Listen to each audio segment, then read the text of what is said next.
பெய்யும் உறுதி வாக்குதுவே. ஆறுதல் தேறுதல் செய்யும் சபையை உயிர்ப்பிக்குமே. ஆருள் ஏறாலும் அருள் அவசியமே. அற்பமாய் சொற்பமாய் அல்ல தீரலாய் பெய்யட்டுமே. There shall be blessing of servant. This is the promise of love. There shall be season refreshing sent from the Savior above. Showers of blessing, showers of blessing we need. Mercy drops round us are falling, but for the showers we plead. ஆருளேராளமாய் பெய்யும் இயேசு வந்தருளுமே. இங்குள்ள கூட்டத்திலேயும் கிரியை செய்தருளுமே. ஆருள் ஏறாலும் அருள் அவசியமே. அற்பமாய் சொற்பமாய் அல்ல தீரலாய் பெய்யட்டுமே. There shall be showers of blessing, send them upon us, O Lord. Grant to us now your refreshing. Come and now honor thy word. Showers of blessing, showers of blessing we need. Mercy drops round us are falling, but for the showers we plead. ஆருளேராளமாய் பெய்யும் பொழியும் இச்சனமே.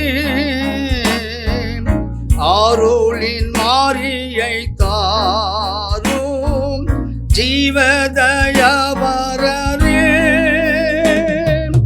ஆருள் ஏறாலும் அருள் அவசியமே. அற்பமாய் சொற்பமாய் அல்ல தீரலாய் பெய்யட்டுமே. ஆண்டவராகிய இயேசு கிறிஸ்து நாமத்தில் உங்களுக்கு எல்லாருக்கும் என்னுடைய வாழ்த்துதலை நான் தெரிவித்துக் கொள்கிறேன். கர்த்தருடைய செய்தியை தொலைக்காட்சி மூலமாக கேட்கின்ற உங்கள் ஒவ்வொருவரையும் ஆண்டவர் ஆசீர்வதிப்பாராக. தொலைக்காட்சி ஊழியங்களுக்காக உதவி செய்யுங்கள். தொலைக்காட்சி ஊழியத்தை ஜெபத்தில் தாங்குங்கள். கர்த்தர் உங்கள் ஒவ்வொருவரையும் ஆசீர்வதிப்பாராக. இப்பொழுது நாம் நேராக ஆண்டவருடைய செய்திக்கு நாம் கடந்து செல்வோம். தியானத்துக்கென்று எடுத்துக்கொண்ட வேதவசனம் பரிசுத்த மத்திய எழுதின சுவிசேஷம் 11ஆம் அதிகாரம் 12ஆம் வசனம். பரலோக ராஜ்யம் பலவந்தம் பண்ணப்படுகிறது, பலவந்தம் பண்ணுகிறவர்கள் அதை பிடித்துக் கொள்கிறார்கள். The kingdom of heaven has been forcefully advancing and forceful men lay hold of it ன்னு சொல்லி ஆங்கிலத்தில் எழுதப்பட்டுகிறது. அருமையான தேவச்சனமே, இந்த வார்த்தையை ஆண்டவராகிய இயேசு கிறிஸ்து இந்த வார்த்தையை சொல்கிறார். பரலோக ராஜ்யம் பலவந்தம் பண்ணப்படுகிறது, பலவந்தம் பண்ணுகிறவர்கள் பரலோக ராஜ்யத்தை பிடித்துக் கொள்வார்கள். ஆமென், அல்லேலூயா. அருமையான தேவச்சனமே,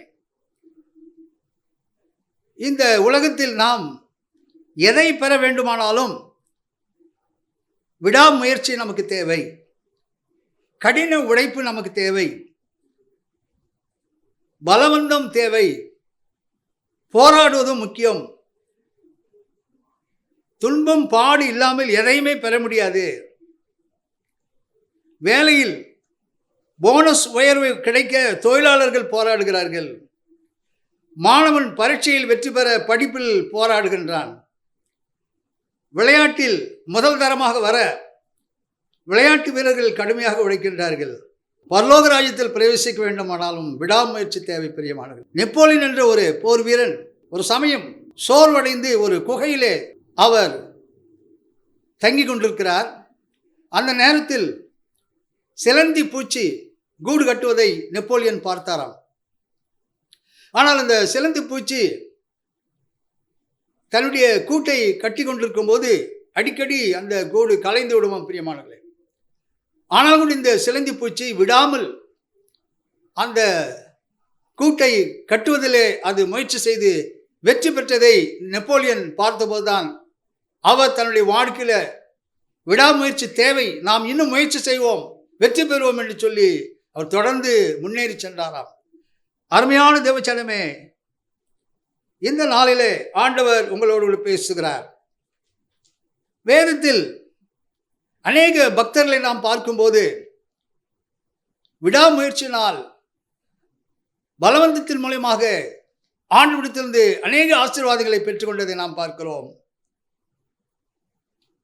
அப்போஸ்தலனாகிய பவுல் கொலோசியர் நிருபம் 1 அதிகாரம் 28, 29 கூட இவ்விதமாக சொல்கிறார்: எந்த மனுஷனையும் கிறிஸ்து இயேசுக்குள் தேறினவனாக நிறுத்த பரிசுத்த ஆவியின் பலத்தோடு கூட பிரயாசப்பட வேண்டும் என்று சொல்லி பவுல் எழுதுவதை நாம் பார்க்கிறோம். அருமையான தேவச்சனமே, இந்த நாளிலே ஆண்டவர் உங்களோடு கூட பேசிக் கொண்டிருக்கிறார். ஆதியாகமம் 32 அதிகாரம் 24 28 வரையில் வாசித்து பாருங்கள். இங்கு யாக்கோபு என்ற பக்தன் தேவதூதனோடு கூட பலவந்தமாக போராடுகிறான். இரவெல்லாம் அவன் போராடுகின்றான். தேவதூதன் சொல்கின்றார், பொழுது விடிய போகிறது, நான் போகட்டும். ஆனால் யாக்கோபு சொன்னது என்னவென்றால், நீர் என்னை ஆசீர்வதித்தால் ஒழிய நான் உம்மை போக விடேன். I will not let you go unless you bless me. நீர் என்னை ஆசீர்வதித்தால் ஒழிய நான் உம்மை போக விடேன் என்று சொல்லி யாக்கோபு பலவந்தமாக அங்கு போராடுவதை நாம் பார்க்கிறோம். அவனுடைய தொடை சந்தை தேவதூதன் தொட்ட போது கூட தொடை சந்தை சுலுக்கிவிட்டது. ஆனால் கூட யாக்கோபு விடாமல் போராடுகிறார்கள். அதன் விளைவு என்ன பிரியமானவர்களே? யாக்கோபு இஸ்ரவேலாக மாற்றப்பட்டான், கோத்திர பிதாவாக மாற்றப்பட்டதை நாம் வேதத்தில் பார்க்கிறோம். ஆண்டவருடைய வார்த்தையை கேட்டுக்கொண்டிருக்க உங்களுடைய வாழ்க்கையில் உங்கள் போராட்டம், பலவந்தம், விடாமுயற்சி எப்படி உள்ளது? ஆண்டவர்களோடு பேசுகிறார். இல்லை சோர்ந்து போய் உட்கார்ந்து கொண்டிருக்கிறீர்களா? 1 நாளாகமம் 4 அதிகாரம் 10 வசனத்தை வாசித்து பாருங்கள்.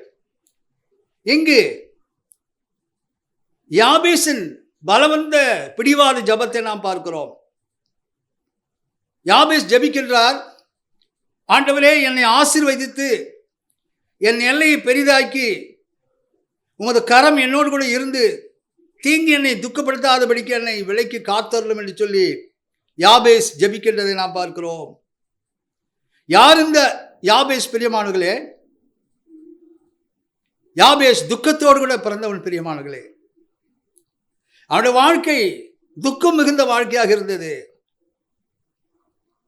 ஆனாலும் கூட ஆண்டவர் யாபேசின் தலைவிதியை மாற்றினார். ஆமென், அல்லேலூயா.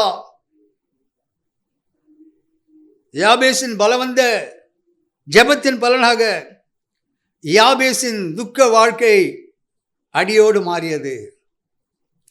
ஆண்டவரின் வார்த்தையை கேட்டுக்கொண்டிருக்கிற நீங்கள் யாபேசை போல தேவ சமூகத்தில் போராடி ஜெபிக்கின்றீர்களா? 1 நாளாகமம் 4:10 சொல்கிறது, யாபேஸ் வேண்டிக் கொண்டதை தேவன் அருளினார். அருமையான தேவச்சனமே, இந்த நாளிலே யாபேசின் துக்கத்தை மாற்றின ஆண்டவர் உங்களுடைய துக்கத்தையும் கூட மாற்றுவார். உங்களுடைய எல்லையும் கூட ஆண்டவர் பெரிதாக்குவார்.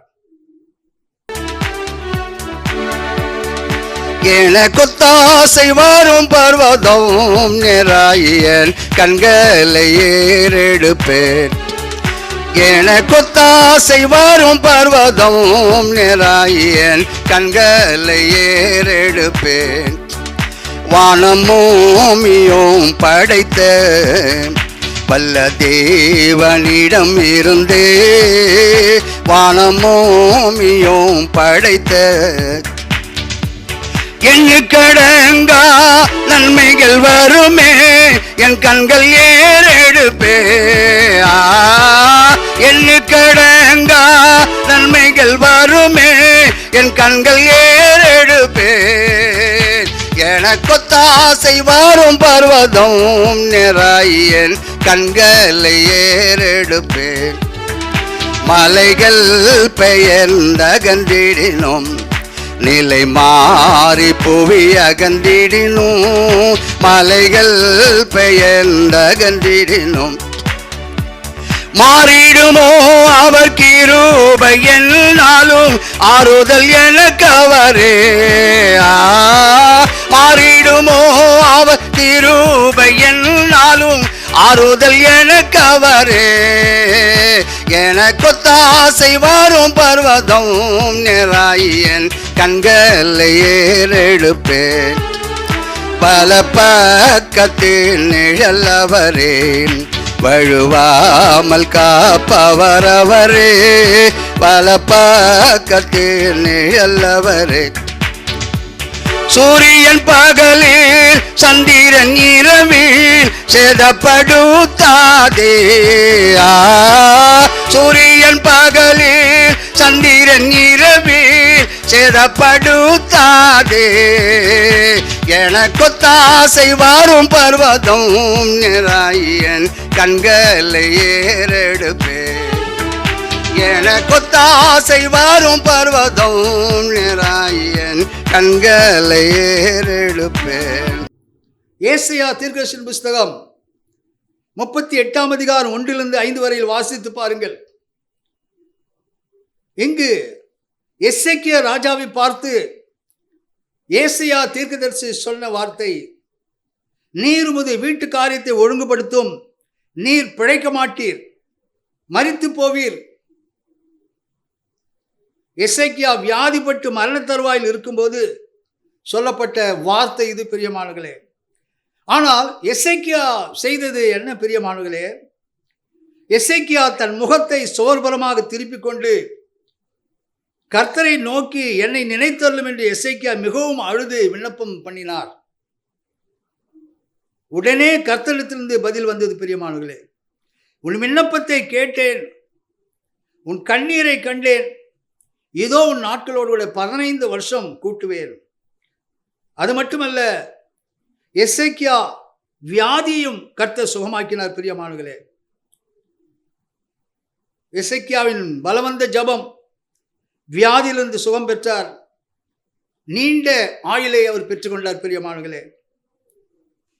ஆண்டவருடைய வார்த்தையை கேட்டுக்கொண்டிருக்கிற என் அன்பு தேவ ஜனமே, ஒரு சமயம் நீங்கள் நினைக்கலாம், என்னை பிடித்திருக்கிற வியாதியிலிருந்து நான் சுகம் பெறுவேனா, இந்த வியாதியிலே நான் மரித்து விடுவேனோ என்று சொல்லி கவலையோடு கூட ஆண்டவருடைய வார்த்தையை கேட்டுக்கொண்டிருக்க உங்களோடு கூட ஆண்டவர் பேசுகிறார்.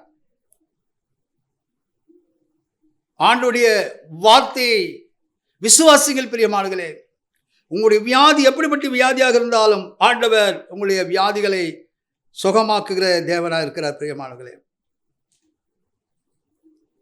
யோனா தீர்க்கதரிசன புஸ்தகம் 3 அதிகாரம் 4-10 வரையில் வாசித்து பாருங்கள். இங்கு யோனா தீர்க்கதரிசி நினிவே பட்டணத்தை பார்த்து சொல்கிற ஒரு வார்த்தை. யோனாவின் புஸ்தகம் 3 அதிகாரம் 4 வசனம், இன்னும் 40 நாளில் நினிவே கவிழ்க்கப்பட்டு போம். இதை கேட்டு நினிவே ராஜாவும் நினிவே எங்கும் உள்ள மனுஷரும் மிருகங்களும் மாடுகளும் ஆடுகளும் ஒன்றும் புசியாதிருந்து தண்ணீர் குடியாமலும் இருந்து தேவனை நோக்கி உரத்த சத்தமாய் அவர்கள் கூப்பிட்டார்கள் பிரியமானவர்களே. அவரவர் தம் பொல்லாத வழியையும் தம் தம் கையில் உள்ள கொடுமைகளையும் விட்டு மனம் திரும்பினார்கள் என்று சொல்லி வேதத்தில் வாசிக்கிறோம். நினிவேயின் ராஜாவும் நினிவேயின் மக்களின் பலவந்தமும் மனம் திரும்புதலும் கர்த்தரின் நியாய தீர்ப்பை மாற்றிவிட்டது பிரியமானவர்களே. எபிரேயர் 12ஆம் அதிகாரம் 4ஆம் வசனத்தை வாசித்து பாருங்கள். பாவத்துக்கு விரோதமாய் போராடுகிறதில் ரத்தம் சிந்தப்படத்தக்கதாக நீங்கள் இன்னும் எதிர்த்து நிற்கவில்லையே. நினிவே மக்கள் பாவத்துக்கு விரோதமாய் போராடி நியாய தீர்ப்பிலிருந்து தப்பினார்கள். பிரியமானங்களே, ஆண்டவருடைய வார்த்தையை கேட்டுக்கொண்டிருக்கிற அன்பு தேவ ஜனமே, நீங்கள் இன்னும் பாவத்தில் சிக்கிக் கொண்டிருக்கிறீர்களா?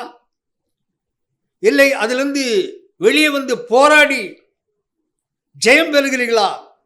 ஆண்டவர் உங்களோடு பேசுகிறார். மார்க் எழுதின சுவிசேஷம் 10ஆம் அதிகாரம் 42 52 வரையில் வாசித்து பாருங்கள். குருடனான பரிதிமை என்ற ஒரு மனிதன் இயேசுவை நோக்கி அவன் கூப்பிடுகின்றான். தாவீதின் குமாரனே, எனக்கு இரங்கும் என்று சொல்லி அவன் கூப்பிடுவதை நாம் பார்க்கிறோம். சீஷர்கள் அவனை அதட்டுகிறார்கள். ஆனாலும் ஒரு வேதம் சொல்கிறது, அந்த எதிர்ப்புகள் மத்தியிலே அவன் இயேசுவை இன்னும் அதிகமாய் உரத்த சத்தமாய், தாவீதின் குமாரனே எனக்கு இரங்கும் என்று சொல்லி கூப்பிட்ட போது ஆண்டவர் அவன் சத்தத்தை கேட்டு நின்றார். பிரியமானங்களே, அவனுடைய கண்களுக்கு வெளிச்சத்தை கொடுத்தார். அவனுடைய இருளான வாழ்க்கையை ஆண்டவர் வெளிச்சமுள்ள வாழ்க்கையாக மாற்றினார். ஆமென், அல்லேலூயா. ஆண்டவர் பரிதிமையை அடைத்த போது அவன் செய்த காரியம் என்ன? தன் மேல் வஸ்திரத்தை எரிந்து விட்டு இயேசுவிடத்தில் வந்தான். ஆமென், அல்லேலூயா. அருமையான தேவச்சனமே, தேவனிடத்திலிருந்து சுகம் பெற உங்களுக்கு தடையாக இருக்கின்ற காரியம் என்ன? அந்த தடையை உதறிவிட்டு இயேசுவிடத்தில் வாருங்கள். இயேசு இப்பொழுதே அவருடைய வார்த்தையை கேட்டுக்கொண்டு இந்த நேரத்தில் இயேசு உங்களுடைய வாழ்க்கையில் இருக்கிற இருளான வாழ்க்கையை வெளிச்சமுள்ள வாழ்க்கையாக மாற்றுவார். எபேசியர் 5ஆம் அதிகாரம் 8ஆம் வசனத்திலே அப்போஸ்தலனாகிய பவுல் சொல்கிறார், முற்காலத்தில் நீங்கள் அந்தகாரமாய் இருந்தீர்கள், இப்பொழுதோ கர்த்தருக்குள் வெளிச்சமாய் இருக்கிறீர்கள், வெளிச்சத்தின் பிள்ளைகளாய் நடந்து கொள்ளுங்கள் என்று சொல்வதை நாம் பார்க்கிறோம். அருமையான தேவஜனமே, ஆண்டவருடைய வார்த்தையை கேட்டுக்கொண்டிருக்க உங்களுடைய வாழ்க்கையில் தொடர்ந்து நீங்கள் இருளில் இருக்க விரும்புகிறீர்களா? இல்லை வெளிச்சத்துக்கு வர முயற்சி செய்கிறீர்களா? ஆண்டவர் உங்களோடு பேசிக் கொண்டிருக்கிறார். பரிசுத்த லூக்கா எழுதின சுவிசேஷம் 22ஆம் அதிகாரம் 44ஆம் வசனத்தை வாசித்து பாருங்கள். இயேசு மிகவும் வியாகுலப்பட்டு அதிக ஊக்கத்தோடு கூட ஜெபம் பண்ணினார்.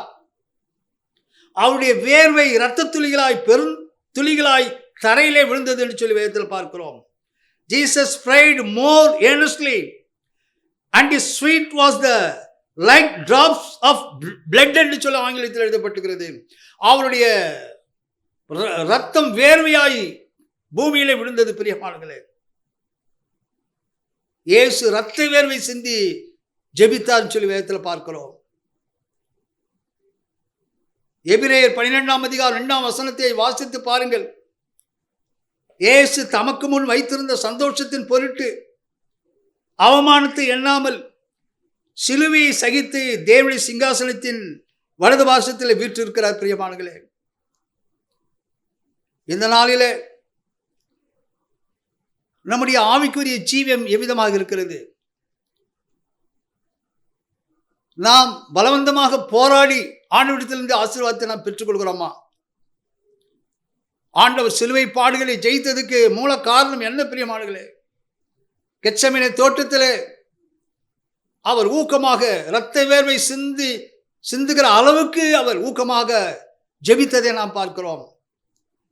அது நிமித்தம் ஆண்டவர் சிலுவை பாடுகளை ஜெயித்தார். பிரியமானங்களே, அப்போஸ்தலர் நடபடிகளை நாம் பார்க்கிறோம். 12ஆம் அதிகாரம் 25ஆம் வசனத்தை வாசித்து பாருங்கள். பேதுரு சிறைச்சாலையில் இருக்கின்றார். சபையார் பேதுருக்காக ஜெபிக்கின்றார்கள். பிரியமானங்களே, தேவனை நோக்கி ஊக்கத்தோடு சபையார் ஜெபிக்கின்றார்கள். என்ன நடந்தது? பிரியமானங்களே, சிறைச்சாலையின் கதவுகள் திறந்தது. தேவதூதன் சென்று பேதுருவை சிறைச்சாலையிலிருந்து வெளியே கொண்டு வருவதை நாம் பார்க்கிறோம். சபையார் எந்த இடத்திலே ஜெபித்தார்களோ அதே இடத்துல பேதுருவை ஆண்டவர் கொண்டு வந்து நிறுத்தினார். ஆமென், அல்லேலூயா. யாக்கோபின் புஸ்தகம் 5ஆம் அதிகாரம் 16ஆம் வசனத்தை வாசித்து பாருங்கள். நீதிமான் செய்யும் ஊக்கமான வேண்டுதல் மிகவும் பலனுள்ளதாக இருக்குன்னு சொல்லி வேதத்தில் பார்க்கிறோம்.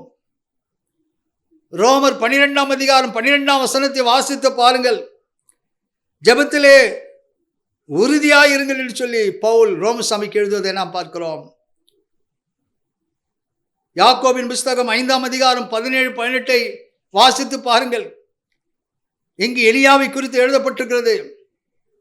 எலியா நம்மை போல் பாடுள்ள மனிதன்தான். ஆனால் ஊக்கமாக ஜெபித்ததன் பலனாக மழை வரும் என்று சொன்ன போது மழை வந்தது, மழையை நிறுத்தின போது மழை நின்றது. ஆமென், அல்லேலூயா. அருமையான ஜெபச்சனம் இந்த நாளில் ஆண்டவர் உங்களோடு பேசுகிறார். நம்முடைய விடாமுயற்சி, பலவந்தம், போராட்டம் இது நம்முடைய வாழ்க்கையில் இருக்குமே. ஆனால் வேத வசனம் சொல்கிறபடி பரலோக ராஜ்யம் பலவந்தம் பண்ணப்படுகிறது. பலவந்தம் பண்ணுகிறவர்கள் அதை பிடித்துக் கொள்கிறார்கள். ஆமென், அல்லேலூயா. நாம் கண்களை மூடி ஆண்டவர் நோக்கி நாம் ஜெபிப்போம். மனிதனே, நீ எங்கே போகிறாய்?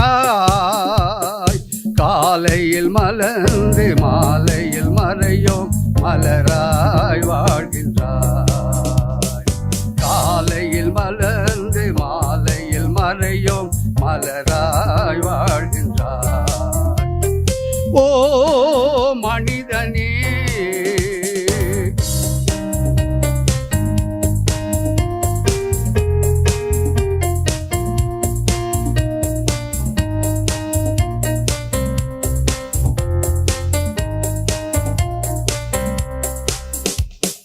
மண்ணில் பிறந்த மானிடனே, மண்ணுக்கு நீ திரும்புவாய்.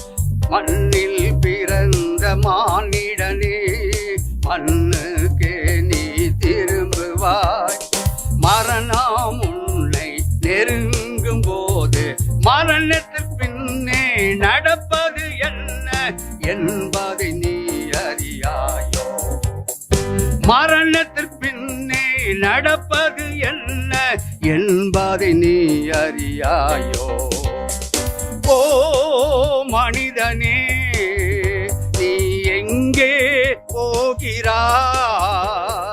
காலையில் மலர்ந்து மாலையில் மறையும் மலராய் வாழ்கின்றாய். காலையில் மலர்ந்து மாலையில் மறையும் மலராய் வாழ்கின்றாய். ஓ மனிதனே,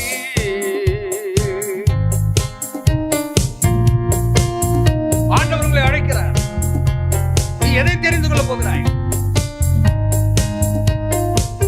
ஆண்டவர் சொல்கிறார், நானே வழியும் சத்தியமும் ஜீவனுமாய் இருக்கிறேன், என்னாலே அல்லாமல் ஒருவனும் பிதாவிடத்தில் வரான்னு சொல்கிறார். இயேசு உங்களை அழைக்கிறார். பாவியாய் பிறந்த மானிடனே, பாவியாகவே மரிக்கின்றாய். பாவியாய் பிறந்த மானிடனே, பாவியாகவே மரிக்கின்றாய். இயேசுவை உள்ளத்தில் ஏற்றிக் கொண்டாலோ நித்திய ஜீவனை பெற்று நீ மோட்சத்தில் நிலைத்தென்னும் வாழ்ந்திடுவாய். இயேசுவை உள்ளத்தில் ஏற்றிக் கொண்டாலோ நித்திய ஜீவனை பெற்று நீ மோட்சத்தில் நிலைத்தென்றும் வாழ்ந்திடுவாய். ஓ மனிதனே, நீ எங்கே போ? மகா இரக்கமுள்ள எங்கள் தேவனே, உம்மை நன்றியோடு ஸ்தோத்திரிக்கிறோம், ஸ்தோத்திரிக்கிறோம், ஸ்தோத்திரிக்கிறோம், ஸ்தோத்திரிக்கிறோம். அப்பா ஆண்டவரே, பரலோக ராஜ்யம் பலவந்தம் பண்ணப்படுகிறது. பலவந்தம் பண்ணுகிறவர்கள் அதை பிடித்துக் கொள்கிறார்கள் சொன்ன அந்த வேத வசனத்தின்படி ஆண்டவரே, நாங்களும் கூட வேதத்தில் காணப்பட்ட யாக்கோபை போல, யாபேசை போல, எசேக்கியா தீர்க்கதரிசியை போல, நினிவே மக்களை போல, ஆதி திருச்சபையை போல, எல்லாவற்றுக்கும் மேலாக ஆண்டவரை நீர் எங்களுக்கு முன்மாதிரியாக வாழ்ந்து காட்டினீரப்பா. கெச்சமனே தோட்டத்திலே இரத்த வேர்வை சிந்துகிற அளவுக்கு நீர் ஜெபித்தீரப்பா. அதன் பொருட்டு ஆண்டவரே எங்களுக்கு நீர் விடுதலை கொடுத்தீரப்பா. இந்த நாளில் நாங்களும் கூட நீர் எங்களுக்காக வைத்திருக்கிற அந்த பரலோக ஆசீர்வாதத்தை பெற்றுக்கொள்ள விடாமுயற்சியோடு கூட நாங்கள் செயல்பட எங்கள் ஒவ்வொருக்கும் வேண்டிய கிருபைகளை தார். இந்த நாளில் நம்முடைய வார்த்தையை கேட்கிற ஒவ்வொருவரையும் ஆண்டவரே அவருடைய வாழ்க்கையில் ஆண்டவரே அவர்களோடு பேசும் அப்பா. உறங்கி கொண்டிருக்கிற மக்களோடு பேசும் அப்பா. சோர்ந்து போன மக்களை உயிர்ப்பியும் அப்பா. உம்மிடத்தில் ஆசீர்வாதத்தை பெற்றுக்கொள்ள விடாமுயற்சியோடு கூட ஆண்டவரே உம்மிடத்தில் போராடி ஆசீர்வாதத்தை பெற்றுக்கொள்ள ஒவ்வொருவருடைய கிருபைகளை தார். வியாதியஸ்தலுக்காக ஜெபிக்கிறேன். வியாதியஸ்தலை சுகமாக்கும் அப்பா. ஆண்டவரே நீண்ட நாட்களாக இந்த வியாதி என்னை வருத்துகிறதே, இந்த வியாதியிலிருந்து எனக்கு விடுதலை கிடைக்காதான்னு சொல்லி கண்ணீரோடு இருக்கிற மக்களுக்கு வியாதியிலிருந்து விடுதலை தாரும் அப்பா. நீர் வியாதியஸ்தலை கண்டு மனதுருகிற தெய்வம். இப்பொழுதே நம்முடைய சுகமளிக்கும் வல்லமை ஆண்டவரே அவர்களை தொடுமுடியாக நான் ஜெபிக்கிறேன் அப்பா. வாலிப பிள்ளைகளுக்காக ஜெபிக்க ஒவ்வொரு வாலிப பிள்ளைகளையும் அப்பா சிலுவையின் பக்கம் இழுத்துக்கொள்ளும்படியாக நான் ஜெபிக்கிறேன். வேலையில்லாத பிள்ளைகளுக்கு வேலையை தார். திருமணமாகாத பிள்ளைகளுக்கு திருமணத்தை கட்டளையிடும் அப்பா. ஆண்டவரே படிக்கின்ற பிள்ளைகளை ஆசீர்வதியும். அவருடைய பாடங்களிலே அவர்கள் நன்றாக தேர்ச்சி பெற்று வாழ்க்கையில் முன்னேற ஒவ்வொருவருடைய கிருபைகளை தாரும் அப்பா. இந்த நாள் நம்முடைய வார்த்தையை கேட்கின்ற ஒவ்வொருவரையும் ஆசீர்வதியும். அவருடைய கண்ணீரை தொடையும் அப்பா. இயேசு கிறிஸ்துவின் நாமத்தில் வேண்டிக் கொள்கிறேன் பிதாவே, ஆமேன். தொடர்பு கொள்ள வேண்டிய எங்கள் முகவரி: pastor Wingston James M divinity, Jesus gospel mission, இடம் 1/20, new Bethania Nagar, 3rd street, Ramapuram, Chennai 600089. Cell number 996229666097.